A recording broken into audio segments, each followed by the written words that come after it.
अहो दादा, तुम्ही माझ्या आईबद्दल काय बोलला? तुम्हाला तुमची जागा दाखवल्याशिवाय राहणार नाही. माझ्याशी विश्वासघात केला का ईश्वर त्याचा सत्यानाश केल्याने सोडतच नाही. देवेंद्र फडणवीस साहेब काय बोलतात, मला पुन्हा यायचं होतं. साहेबांनी ते 2.5 वर्ष होऊन दिलं नाही आणि मग त्यांनी आपल्या परिवाराला फोडलं. शक्तीचा वापर तिथं केला. माझा इतिहास तपासा. मी नाही केलं, कधीच करत नाही, मी करतच नाही. मी राजकारणीच नाही.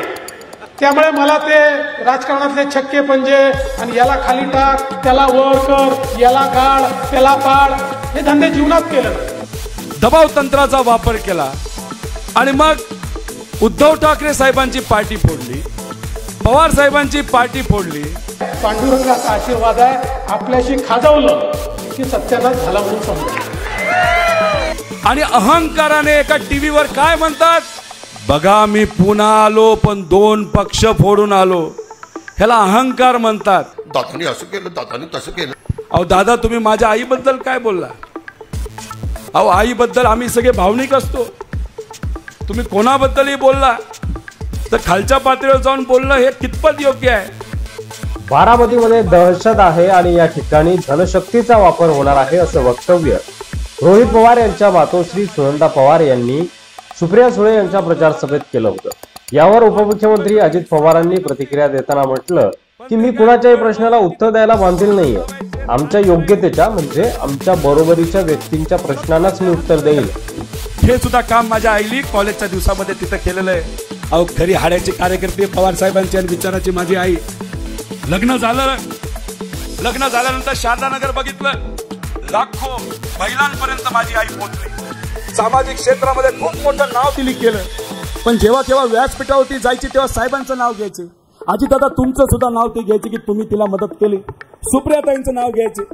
स्वतः काय केलं असेल ते नको, पण तुमचं सगळ्यांचं नाव घेऊन तुमचा अप्रत्यक्ष प्रचार माझ्या आईने तिथं केला. अहो तुमच्या इलेक्शन साठी सुद्धा आई माझी वन तिथं फिरली. तुमच्यातले अनेक. अजित पवारांच्या या वक्तव्यावर शरद पवार गटाचे आमदार रोहित पवार चांगलेच संतापले असून त्यांनी अजितदादा पवार यांना चांगलंच झोडपलेलं आहे. आजवर तुमचा प्रचार केला त्यावेळी आम्ही योग्य होतो, पण आज नाही. हो दादा, मी तुम्हाला एवढंच सांगतो, हीच ती आई जिने मला लहानपणी छत्रपती शिवाजी महाराजांची, महात्मा फुलेंची, डॉक्टर बाबासाहेब आंबेडकरांची, अण्णाभाऊ साठेंची, पुण्यश्लोक अहिल्यादेवी होळकरांची गोष्ट सांगितली. आणि गोष्ट सांगत असताना शेवटच्या गर्वामध्ये नेहमी ती मला सांगायची, रोहित काय झालं तरी कुटुंबाचा आदर ठेव. लोक कारवाई केली. मी सत्तेत गेलो असतो तर माझ्या कंपनीवर कारवाई नसती झाली दादा. अशा परिस्थितीमध्ये सुद्धा माझ्या याच आईली, ज्यांची पात्रता तुम्ही काढली, त्या आईली मला लहानपणीपासूनची गोष्ट सांगितली. ती गोष्ट मनामध्ये ठेवून मी विचार नाही सोडला, मी निष्ठा नाही सोडली. माझ्या आजोबा बरोबर, विचाराबरोबर, लोकांबरोबर मी राहिलो. झाली माझ्यावर कारवाई. अरे किती कारवाई करायच्या करा, मी नाही घाबरत. कारण मी मराठी माणूस आहे आणि मराठी माणूस कोणाला घाबरत नाही. हा संदेश अख्ख्या जगाला आम्हाला द्यायचा आहे. अरे हे सगळे मराठी माणसं आज लढतायत.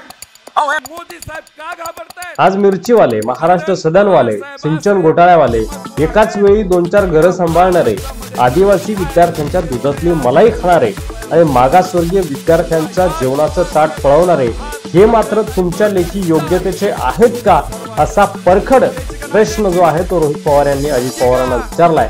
आणि अतिशय कडक शब्दामध्ये त्यांनी उपमुख्यमंत्री अजित पवार यांना सुनावलेला आहे.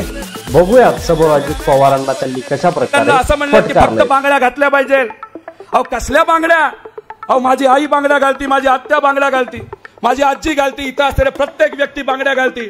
आणि पण ते स्वाभिमानाचं प्रतीक आहे, ते निष्ठेचं प्रतीक आहे आणि ते कष्टाचं प्रतीक आहे. त्यामुळे तुम्ही काही बोला, पण आमच्या या वाघिणी तुम्हाला तुमची जागा दाखवल्याशिवाय राहणार नाही असा विश्वास त्या ठिकाणी माझ्यासारख्याला तिथं वाटतो. मी अजितदादांचा फॅन होतो, ते माझे काका आहेत.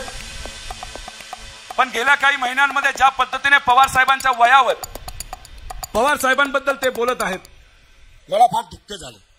लहानपणीपासून मी बघितले, पण आजचे हे बदललेले दादा आम्हाला नाही पटत. काही दिवसांपूर्वी कनेरीला त्यांच्या उमेदवाराचं नारळ जेव्हा फुटत, त्या सभेमध्ये दादा म्हणाले पवार साहेबांनी काय केलं? हा प्रश्न तुम्हाला पटतोय का? पवार साहेबांनी काहीच नाही केलं असं अजित दादा म्हणताय, पटतं का तुम्हाला? मग असं कसं दादा बोलू?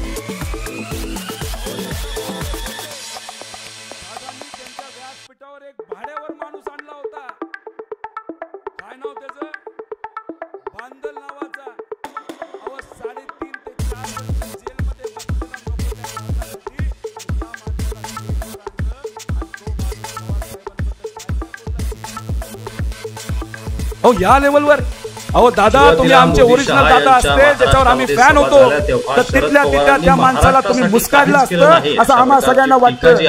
पण नाही दादा, अमित शहा आणि नरेंद्र मोदी यांनी शरद पवार यांच्यावर केली होती. मात्र आता अजितदादा सुद्धा बारामतीमध्ये असं काहीच केलं नाही. या अजितदादा पवार यांच्या वक्तव्यावर रोहित पवार यांनी अजित पवार यांचा समाचार घेतल्याचं देखील आपल्याला बघायला. अशा पद्धतीने पवार साहेबांबद्दल बोललेलं आपल्याला पटतंय का? झोपत नाही माणूस, तो फिरतो अख्ख्या महाराष्ट्रामध्ये. जर साधा पाऊस नाही पडला तरी डोळ्यात पाणी येतं, म्हणतो माझ्या शेतकऱ्याचं काय होणार. अहो एखाद्या महिलेच्या अत्याचाराची एखादी बातमी आली तरी पवार साहेब डोळ्यात पाणी येऊन म्हणतात. शरद पवार यांना सर्वसामान्य जनतेची चिंता आहे. सध्या पाऊस जरी नाही पडला तरी माझ्या शेतकऱ्यांचं काय होणार या चिंतेनं शरद पवार यांच्या डोळ्यामध्ये अश्रू येतात. असं वक्तव्य देखील यावेळी अजित पवारांनी रोहित पवार यांनी केलं. सुप्रिया सुळेंना आपल्याला कोणत्याही परिस्थितीमध्ये निवडून आणायचं आहे, त्यामुळे तुतारी समोरील बटन दाबा असं सांगत असतानाच ही स्वाभिमानाची लढाई आहे. मराठी माणूस कुणालाही घाबरत नाही हे आपल्याला सिद्ध करून दाखवायचं आहे. महाराष्ट्र हा दिल्ली समोर कधीही झुकला नाही, झुकणार नाही हे सिद्ध करण्याची ही निवडणूक आहे. आणि त्यामुळं आपल्याला सुप्रियाताई सुळे यांना निवडून आणायचं आहे आणि स्वाभिमान जो आहे तो आपल्याला जागृत ठेवायचा आहे. जय स्वाभिमान असा नारा देखील यावेळी तुम्हाला घाबरतील. पण मला एकच तुम्हाला सर्वांना सांगायचे, लोकसभा झाल्यानंतर विधानसभेचे इलेक्शन 5 महिन्यानंतर आहे. त्यामुळे हे धमकी देणारे लोक आज नुसती हवेतल्या धमक्या तुम्हाला देतील, पण त्या सगळ्या धमक्या या फुसक्या धमक्यात, कारण विधानसभेच्या इलेक्शनला परत तुमच्याकडेच त्यांना यायचं आहे आणि तुम्ही जाब विचारू शकता त्यावेळेस का तुम्ही धमक्या दिल्या होत्या. त्यामुळे अजिबात तुम्ही घाबरू नका. तुम्ही या महाराष्ट्राच्या लढवय्या सर्व कार्यकर्ता आहात. आणि अजून एक 5 तारखेला, आज आहे 3 तारीख, तिकडे मलिदा गँग आहे आणि इकडे जनता आहे, त्यामुळे जनता विरुद्ध नेता अशी लढत होईल. 3.5 लाख ते 4 लाखांच्या मताधिक्यानं सुप्रियाताई सुळे निवडून येतील. पक्ष चोरीला गेला, चिन्ह चोरीला गेलं होतं. लोकसभेच्या 6 महिने आधी ती सगळी यंत्रणा चोरीला गेली. ती सगळी यंत्रणा दादा स्वतःसाठी वापरत आहेत. ज्या मैदानावर गेली 40 वर्ष सभा होते ते मैदानही चोरीला गेलं आहे.